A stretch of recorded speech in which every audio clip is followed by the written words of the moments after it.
Hello viewers, welcome to మా channel Anvitha Vilas.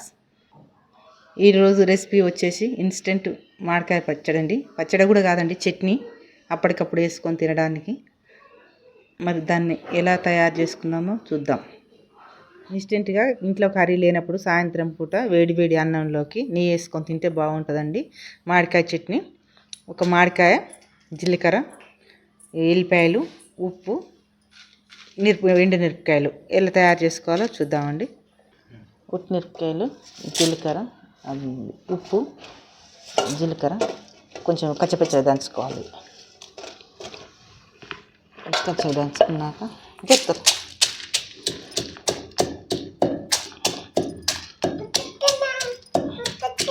నువ్వేం పట్టుకోవద్దులే తల్లి, చట్నీ బాగుంటుంది.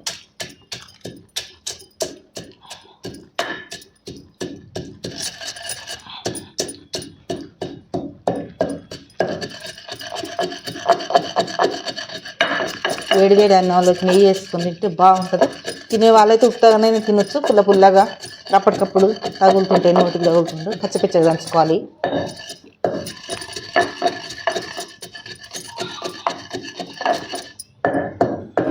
కండ్లల్లో పట్టుతారు.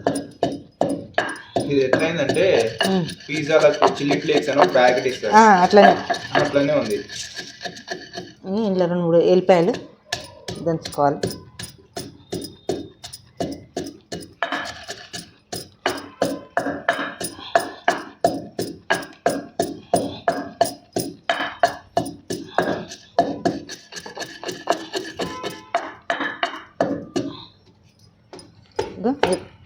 ఇంట్లోనే వేసుకోవాలి, కళ్ళలో పడతలేనా.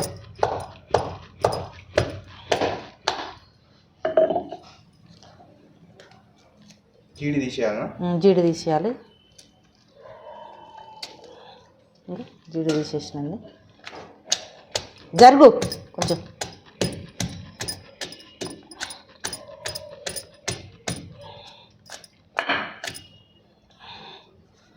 మిక్సీలో వేస్తే మెత్తగా అయిపోతుందని, రోట్లో అయితే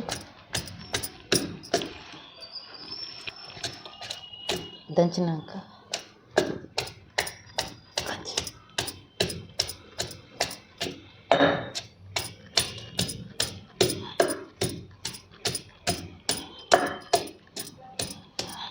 గోరొచ్చి చూపించింది.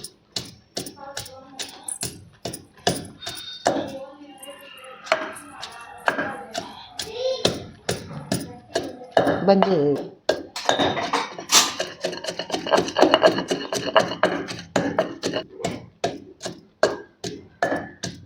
కచ్చపిచ్చ దంచుకోవాలండి. ఈ తోడకలు కూడా మెదగాలి, కాకపోతే గీకి వేసుకుంటే పంటికి తగలదని అట్లానే వేసుకున్నాం. మామిడికాయ కొంచెం అటు ఇటు దంచితే బాగుంటుంది.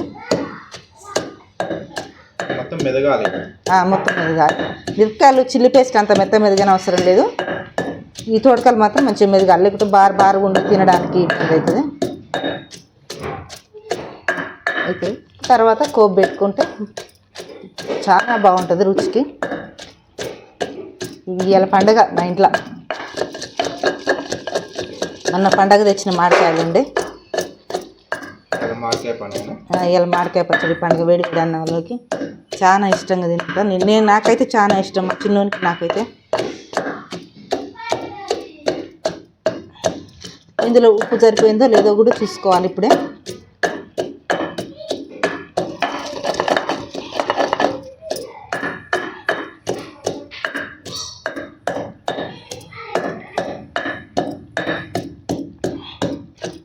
అప్పుడే తెచ్చిన మామిడికాయ నీరు మీద ఉంటే తొందరగా మిగులుతుంది. తోడక అనేది కొంచెం వాడబట్టినట్టు అయింది బయట ఉంచే వరకు, అందుకే తోడక మెదగట్లేదండి. కొంచెం ట్రై చేస్తున్నాను నేను కూడా.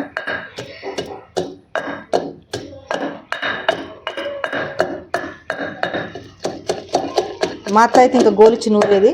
అవి మామిడికాయ కూడా నిప్పుల మీద పెట్టి గుజ్జు లెక్క చేసి పచ్చిమిరపకాయలు ఇంకా అయిపోయింది. నిప్పుల మీద కాగబెడితే గుజ్జు లెక్క అయితే కాదు, జ్యూస్ లెక్క. అది టమాటా చట్నీ లెక్క పుల్ల పుల్లగా. అది ఇడ్లీలోకి కూడా బాగుండేది, దోశలకి ఇడ్లీలకి బాగుంటుంది.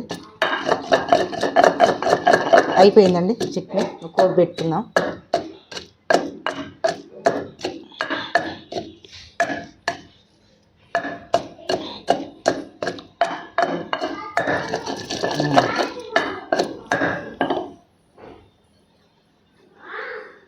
గిన్నెస్తే బాగా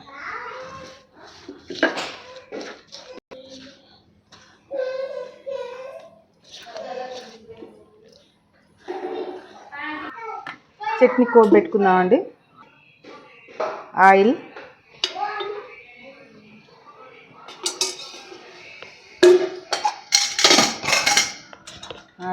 శనగపప్పు వేసుకుందామండి. పంటికి తాకితే బాగుంటుంది, పుల్ల పుల్లగా కొంచెం.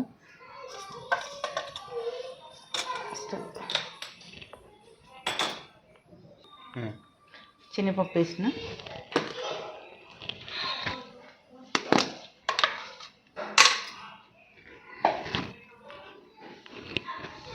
ఆవాలు, జీలకర్ర చిటపటలాడాలి, కరివేపాకు రెంబలు తీసుకుని,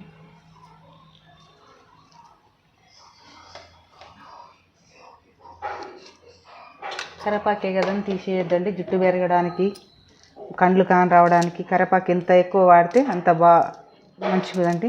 ఇక్కడ కరివేపాకు దొరకదు కాబట్టి ముదిరిపోయిన కరివేపాకు, నేనైతే నల్గొండలో ఉన్నప్పుడు లేత లేతే దుసుకొచ్చి పోసేదాన్ని. ఇప్పుడు మొత్తం ఇట్లా ఉంటుంది. ఇంక అట్లనైనా ఉపయోగిస్తున్నాం, ఎక్కువనే వాడతాను నేనైతే కరివేపాకు.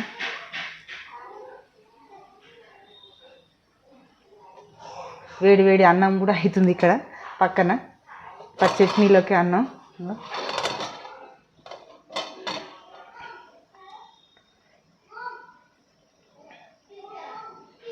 కొంచెం 2-3 మళ్ళీ ఎల్లిపాయలు దంచుకున్నాండి. చట్నీ కొంచెం నల్లగా దంచుకొని వేసుకోవాలి అందులోకి.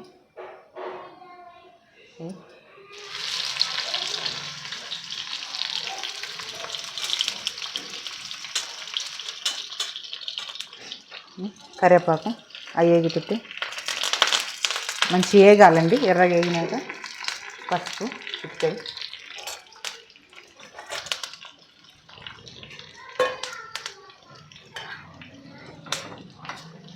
మంచి వేగితే బాగుంటుంది. ఇలా కడుపు నిండా తింటాను నేనైతే.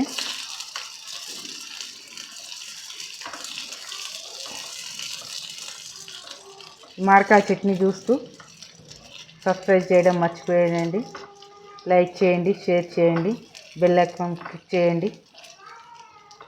మా చట్నీ మీకు నచ్చినట్టయితే చేసుకొని చూసి.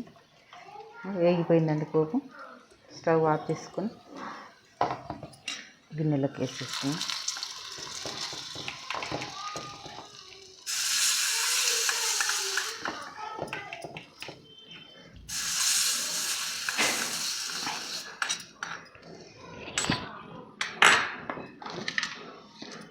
గుమ్మగుమ్మలాడుతుంది, నోరు ఊరిపోతుంది ఇప్పుడే తినాలనిపించేంతగా.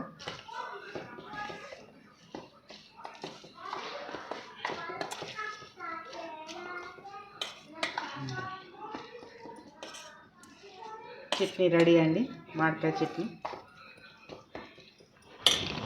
రోటిలో చేసిన చట్నీ అండి, రోటి పచ్చడి అంటారు పెద్దవాళ్ళు అయితే. రోటిలో చేసిన దానికి చాలా రుచికరమైన రుచి వస్తుంది. ఇలా మీరు కూడా చేసుకొని చూడండి. Thanks for watching.